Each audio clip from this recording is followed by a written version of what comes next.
যখন মুসা আলাইহিস সালাম জিজ্ঞাসা করছিলেন তুকাল্লিমু মাই হাল তুকাল্লিমু আহাদান গায়রি, আমার সাথে কথা বলেন কারোর সাথে কি বলবেন? তো আল্লাহ বলে মুসা আলাইহিস সালাম, মুসা তুমি কোথায় আমি কোথায়? তো মুসা আলাইহিস সালাম মনে হয় আমার মতোই বলছিলেন যে আমি পদদেশে হব, আপনি চূড়ায় হবেন। তো আল্লাহ বলছেন না না, বাইনি ওয়া বাইনাকা হিজাব, তোমার আর আমার মাঝে পর্দা আছে, আনা ওয়ারা আল হিজাব, আমি পর্দার ওই পারে তুমি এই পারে। তো জিজ্ঞেস করছে কত পর্দা? সাবঈনা আলফা হিজাব, ৭০,০০০ পর্দা। জিজ্ঞেস করছেন প্রত্যেক পর্দা কতটুকু মোটা? আলফা সানা, ১,০০০ বৎসরের। আমি ওই পার থেকে বলতেছি, তুমি এই পারে শুনতেছো। শুনো মুসা, যখন প্রশ্ন করেই ফেলছো, তোমার সাথে কথা বলি আর কারোর সাথে বলবো কিনা? সাতাতি উম্মাতুন, এক উম্মত আসতেছে যাদের সাথে আমি কথা বলবো, যারা আমার সাথে কথা বলবে, ফালা হিজাবা বাইনি ওয়া বাইনাহুম, এদের মাঝে আমার মাঝে কোনো পর্দা থাকবে না। পর্দা বসে সেই উম্মত কোন উম্মত? বলে উম্মতু আহমদ, উম্মতু মুহাম্মদ, আমার হাবিবের উম্মত মুহাম্মদুর রাসূলুল্লাহ সাল্লাল্লাহু আলাইহি ওয়াসাল্লামের উম্মত। এরা আমার সাথে কথা বলবে, আমি এদের সাথে কথা বলবো, কোনো পর্দা থাকবে না। বলছে কথা কখন বলবে এরা? বলে ইযহুম ইয়াসজুদুন, যখন তারা সিজদায় যাবে। সিজদায় কখন যায়? কোথায় যায়? নামাজে যখন সিজদায় যায়। এই জন্য হাদিসে কুদসির ভিতরে আছে, যখন সিজদায় যায় আল্লাহ চিৎকার দেন, মালাইকাতি ইরফা হিজাব বাইনি ওয়া বাইনা আবদি, ও ফেরেশতারা সরা পর্দা সরা, আমার আর বান্দা বান্দির মাঝের পর্দা সরা। ফেরেশতারা জিজ্ঞেস করে কেন? আল্লাহ বলবে ইদান ইউনাজি আবদি ওয়া আবদাতি, এখন বান্দা বান্দি আমার সাথে কথা বলবে, সরা পর্দা। এই পার ওই পার ভাল লাগে না, ডাইরেক্ট। এই জন্য সাজিদ ইয়াসজুদু আলা কাদামাইহির রহমান, আল্লাহ ডাক, কুদরতি পায়ে মাথা রাখার জন্য ডাকে। ও যুবক, তোমাদেরকে বলতেছে, তোমরা তো জানো না তোমাদের দাম কত। দাম কি কাম কি এটাও জানো না, মা বোনরাও জানে না দাম কি কাম কি এটাও জানে না। তোমরাও জানো না যে তোমাদের দাম কি, তোমাদের সেজদার দাম কি। পায়ে হাত রাখা বলতেছি, কেউ সমালোচনা করেন না। দুনিয়াওয়ালা যুবক তোমার দাম দিতে জানে না। কতটুকুই আর তোমার দাম দিবে? অতক্ষণ জীবে যতক্ষণ স্বার্থ তোমার সাথে, স্বার্থ তোমার সাথে স্বার্থের বন্ধন আছে, যতক্ষণ তোমাকে দাম দিবে অতক্ষণ। যদি দেখে জানতে পারে তুমি তার রাস্তায় কাটা হতে পারো বা বাধা সৃষ্টি করতে পারো, তো তোমার নববধূকে বিধবা করতেও দেরি করবে না, কোলের বাচ্চাকে এতিম করতেও দুনিয়াওয়ালারা দেরি করবে না। দুনিয়াওয়ালারা তোমাদের দাম দিতে জানে না যুবক, দাম দিতে জানে তোমার মালিক, যে তোমাকে নিয়ে আসছে। সে তোমার দাম দিতে জানে। কেমন দাম দিতে জানে? যে ঘোষণা দিছে, যুবক যুবক তোকে আমি দাম দিতে চাই। কিরকম দাম? বলে তোর জন্য ডিলাক্স গ্যালারি বানাইতে চাই, super deluxe gallery. Super deluxe gallery বোঝো? স্টেডিয়ামের ভিতরে কিছু গ্যালারি থাকে, ওটার ভিতরে সবচেয়ে যেটা হাইফাই ওটা হলো ভিআইপিরও উপরে, ওটা হলো সুপার ডিলাক্স গ্যালারি। আল্লাহ বলে আরশের নিচে আমি বানাইতে চাইতেছি তোর জন্য। যেই দিন আমার আরশের ছায়া ব্যতীত কোনো ছায়া থাকবে না, ওই দিন সুপার ডিলাক্স গ্যালারির ভিতরে আমি তোকে ছায়া দিব। তুই আমাকে দে না, তোকে আমি এখন থেকেই ওই গ্যালারি বানাইতে তৈরি করি, প্রস্তুত। ওই গ্যালারি বানাইতে শুরু করব, তোর জন্য ওই গ্যালারি আমি রাখবো আরশের নিচে। শুধু এইখানেই শেষ না যুবক, হয় হয় আল্লাহ তোমার দাম দিতে জানে, আর কেউ তোমার মালিক তোমার দাম দিতে জানে। দুনিয়াওয়ালারা তোমার দাম দিতে জানে না। তুমি সিজদায় যাইতে দেরি, আল্লাহ ফেরেশতাদেরকে ডাকতে দেরি করে না। ডাইকা বলে উনজুর ইলা হাদা শাব, এই যুবকের দিকে তাকাতো কি করতেছে। তো আল্লাহ জানে কি করতেছে, তারপরে ফেরেশতাদেরকে জিজ্ঞাসা করবে কি করতেছে। তো ফেরেশতারা বলবে জাআলা আজলাহু ওয়া মাজালাহু লি আজলি, সবকিছু বিসর্জন দিয়ে আপনার কুদরতি পায়ে মাথা রাখা পড়া আছে।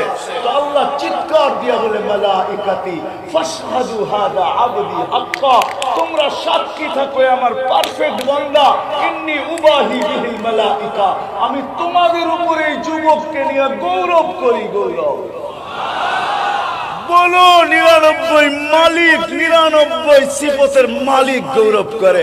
শুধু 99 সিফতের মালিক না, যে তোমাকে আমাকে এক ফোঁটা পানির থেকে তৈরি করছে, নিকৃষ্ট পানির থেকে তুমি তৈরি। ও যুবক, আজকে তুমি যুবক হইতে পারো, আজকে তুমি সুন্দরী হইতে পারো, আজকে তুমি সুন্দর হইতে পারো, আজকে আমি আধিপত্যওয়ালা হইতে পারি, আজকে আমার পজিশন থাকতে পারে, আজকে আমার খুব মর্তবা হইতে পারে, আজকে আমার কাছে দোকান পাট মার্কেট সার্কেট হাট বাজার সবকিছুর মালিক আমি হইতে পারি, আমি বাড়িওয়ালা হইতে পারি। কিন্তু আল্লাহ বলে তুমি এক ফোঁটা পানি তো ছিল, আর কিছু ছিল না। আমি তোমাকে তৈরি করছি। ওই বৃত্তান্তের দিকে আমি চাইতে চাই না, ওই বৃত্তান্তের দিকে গেলে লম্বা হয়ে যাবে। বিদায় আমি আমার প্রশ্নের জায়গায় চলে আসছি, যেটাকে আমি প্রশ্ন হিসাবে রাখছিলাম। যুবক, আল্লাহ তোমাকে দাম দিতে জানে। ও মুসলমান, আল্লাহই আমাদেরকে দাম দিতে জানে। ও মানুষ, আল্লাহই আমাদেরকে দাম দিতে জানে। যুবক যখন সেজদায় যায় সুবহান বলে, হয় হয় আমি তো হারায় গেলাম। আল্লাহ শুধু এটা বলেন, আমি ফেরেশতাদের উপরে তোমাকে নিয়ে গৌরব করি। ফেরেশতাদের উপরে গৌরব করে যখন সুবহান বলে চিৎকার দেয়, তখন আল্লাহ থাকতে পারেন না জবাব না দিয়া। আল্লাহ বলে সাব্বাহতানি সাব্বাহতু, তুই আমাকে পবিত্র বললি, আর তুই অপবিত্র, এটা কোনোদিন হয় না, তোকে আমি পবিত্র করে দিলাম। যখন আলা বলে তো আরো বড় মালা পড়ায় দেয়। যখন আলা বলে, আল্লাহ বলে আমাকে মহান বললি, তুই মহান হবি না, এটা হয় না, তো তোকে আমি মহান বানাবো অন্য ধরনের। যখন এরকম যুবক নামাজ পড়তে থাকে পড়তে থাকে পড়তে থাকে, আর নামাজের কালার তার উপরে চড়তে থাকে। সব জিনিসের কিন্তু একটা কালার আছে, ঠিক না? নামাজের কালার যখন তার উপরে আসতে থাকে, কেননা ইন্না সালাতা তানহা আনিল ফাহশাই ওয়াল মুনকার, নামাজ ওই মেডিসিন, নামাজ ওই ভ্যাকসিন, নামাজ ওই অ্যান্টিবায়োটিক, যেটা সব সময় নেওয়ার দ্বারা খাওয়ার দ্বারা গুনাহ থেকে আস্তে আস্তে দূরে সরতে থাকে, আর লজ্জাপতির মতো আল্লাহর ভয়ে গুটাইতে থাকে। একদিন আসে, নামাজের রং যখন তার উপরে চড়া যায়, রং যখন তার উপরে চড়ে, আল্লাহ বলে এইবার দেখাই তুই আমি কিরকম মহানত্ব দিলাম। তখন ওই যুবক যখন রাস্তা দিয়ে হাঁটে, বাহিরে যখন আসে, হাটে যাক আর বাজারে যাক, রোডে ফিরোক আর হাটে ফিরোক, মেলে থাকুক আর কারখানায় থাকুক, অফিসে থাকুক আর আদালতে থাকুক, ঘরে থাকুক আর বাড়িতে থাকুক, যেইখানেই যুবক থাকে, আল্লাহ সম্বোধন করে বলে লাউলা ইয়া শাবাব, ও যুবক তুই যদি না হইতি, লাউলা শাবাব খুশা, হাদিসের শব্দ দিতেছি আমি, আল্লাহ নিজেই বলতেছে লাউলা ইয়া শাবাব, ও যুবক তুই যদি না থাকতি। কোন যুবক?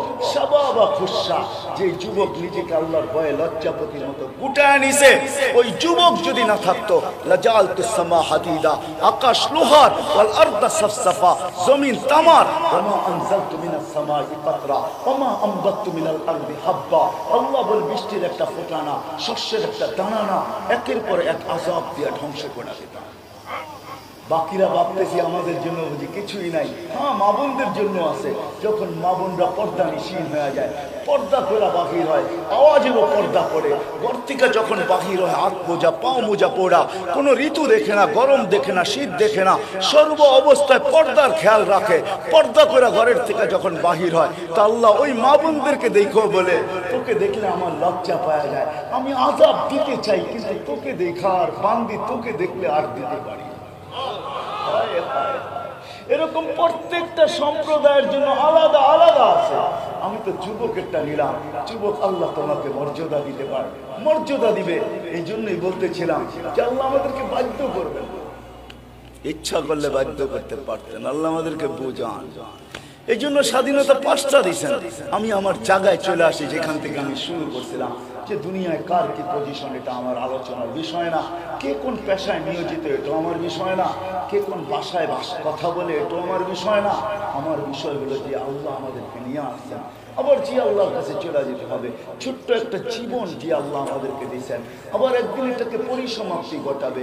ওই আল্লাহর কাছে আপনার আমার পজিশন কত, এটি আমি আপনাদেরকে ভাবাইতে চাই। আসেন আজকে ভাবি যে ওই আল্লাহর কাছে আমার পজিশন কতটুকু, ওই আল্লাহ আমাকে চিনে কিনা, ওই আল্লাহর কাছে আমার পরিচয় আছে কিনা, ওই আল্লাহ আমার কাছে আমার পরিচিতি আছে কিনা, ওই আল্লাহ আমাকে জানে কিনা, ওই আল্লাহ আমাকে চিনে কিনা, ওই আল্লাহ আমার নাম জানে কিনা, ওই আল্লাহর কাছে আমার আল্লাহর সাথে আমার ভালোবাসা আছে কিনা, আল্লাহর কাছে কার কি পজিশন, এটাই হলো বিষয়, এটাই হলো বাবার বিষয়। চলে যেতে হবে এখান থেকে। যত বড় পজিশনে দুনিয়াতে থাকুক না কেন তাতে কিছু আসে যায় না। আসল পজিশন তো হলো আল্লাহর কাছে কার পজিশন কতটুকু আছে, এটাই হলো বিষয়। হইতে পারে আমি দুনিয়ার গরিব হইতে পারি, কিন্তু আল্লাহর কাছে যদি পজিশন অর্জন করতে পারি, তাইলে আজকে হয়তো দুনিয়ার আধিপত্য আমি চোখের সামনে দেখতেছি শত মানুষের কাছে, শত ধরনের মানুষের কাছে, শত পেশার মানুষের কাছে, কিন্তু কিয়ামতের দিন আধিপত্য ওই গরিবের কাছে হবে, যে গরিব আল্লাহর কাছে পরিচয় পরিচিতি অর্জন করে পৌঁছবে। কিয়ামতের বাহাদুরি, আধিপত্য, রাজত্ব তার হাতে হবে। কিয়ামতের দিন ফেরেশতারা বলবে ইতুহিলাল হিসাব, হিসাব দিতে আসো। সবাই বাধ্য হবে, কিন্তু গরিব বাধ্য হবে না হিসাব দিতে। গরিব উল্টা ফেরেশতাদের চোখে আঙ্গুল দিবে, চোখে চোখ মিলাবে আর চোখে আঙ্গুল দিয়া বলবে আইয়ু হিসাবিল্লাহ, না গেলি এখান থেকে কি হিসাব গেলি, চিৎকার দিয়ে বলবে গেলি কি হিসাব। তো ফেরেশতারা হাক্কা বাক্কা খেয়ে যাবে, আরে সবাই আমাদেরটা মানতে বাধ্য, এরা তো উল্টো আমাদের উপরে ফাফর নিতেছে। এই ফাফরবাদ আসলো তো আসলো প্রত্যেকা, বলতেছে কিসের হিসাব। তো আল্লাহ জানবেন, শুনবেন, জিজ্ঞাসা করবেন কিসের ঝগড়া। তো সব গরিবের দল হিসাবের দিকে ডাকতে দেরি, চেটা উঠতে দেরি করে নাই, সব জ্বলা উঠছে। কি জ্বলা? হিসাব দিতে রাজি না।